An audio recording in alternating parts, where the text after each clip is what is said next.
महाराष्ट्र की राजनीति एक बार फिर उसी मोड़ पर खड़ी है जहां से 2022 में एक बड़ा राजनीतिक उथल-पुथल शुरू हुआ था। और इस बार कहानी सिर्फ विधायकों की नहीं बल्कि सीधे संसद के गलियारों तक पहुंच चुकी है। सवाल ये है, क्या उद्धव ठाकरे की शिवसेना अब एक और बड़े टूट के कगार पर है?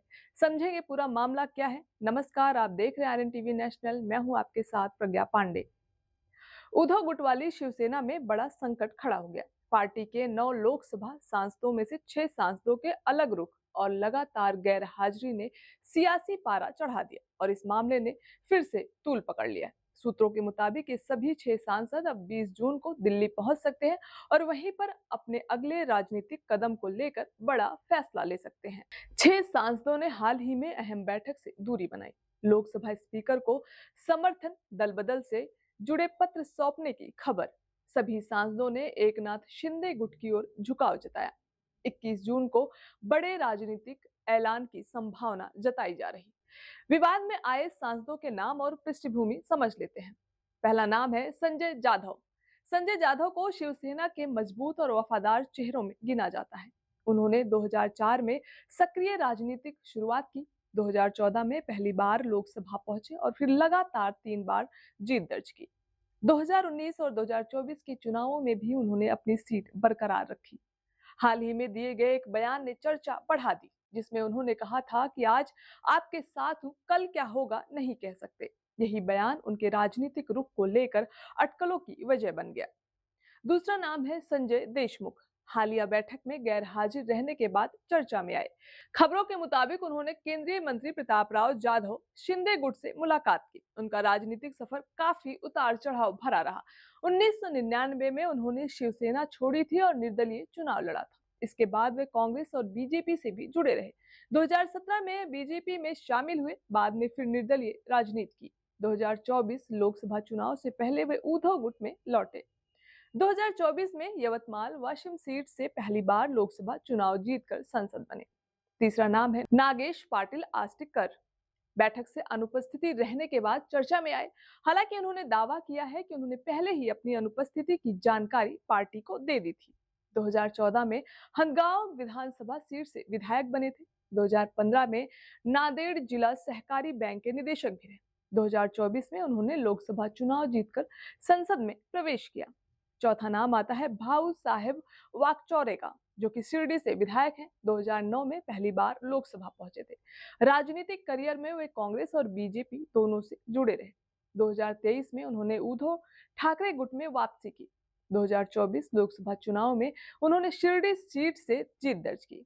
उन्हें अनुभवी और चुनावी राजनीति में मजबूत पकड़ वाले नेता माना जाता है।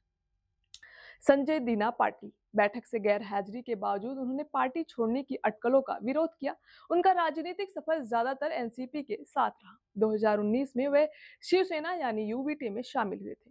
2024 में उन्होंने लोकसभा चुनाव में जीत हासिल की। उनके परिवार की सोशल मीडिया गतिविधियों ने भी हालात को और चर्चित बना दिया। ओम राजे निंबालकर। उनका पूरा राजनीतिक करियर शिवसेना से जुड़ा रहा। 2009 में पहली बार विधायक बने थे। 2019 में पहली बार लोकसभा पहुंचे और जीत दर्ज की। 2024 में उन्होंने दूसरी बार संसद बनकर अपनी पकड़ मजबूत की। 2022 के पार्टी विभाजन के बाद भी वे उद्धव ठाकरे के साथ मजबूती से खड़े रहे। उन्हें ठाकरे गुट के भरोसेमंद सांसदों में माना जाता है। इनमें से कुछ सांसद पहले ही पार्टी से नाराजगी या दूरी के संकेत दे चुके हैं, जबकि कुछ ने अभी खुलकर कोई ऐलान नहीं किया। ये पूरी सियासी कहानी नई नहीं। 2022 में एकनाथ शिंदे ने विधायकों के साथ बड़ा बगावत किया। शिवसेना 2 गुटों में बंट गई, एक शिंदे गुट और दूसरी उद्धव गुट। अब वही संघर्ष संसद तक पहुंचता दिख रहा है। अटकलें हैं कि ऑपरेशन टाइगर के तहत सांसदों को भी तोड़ने की कोशिश चल रही।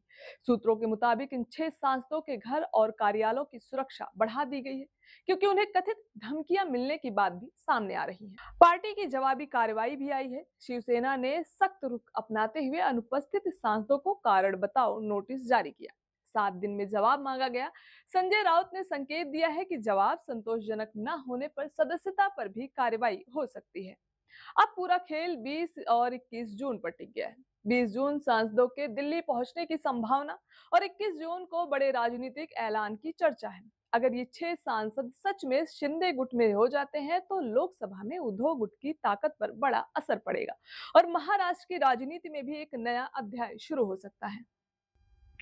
महाराष्ट्र की राजनीति फिर उसी चौराहे पर खड़ी है जहां भरोसा, बगावत और भविष्य तीनों एक साथ टकरा रहे हैं।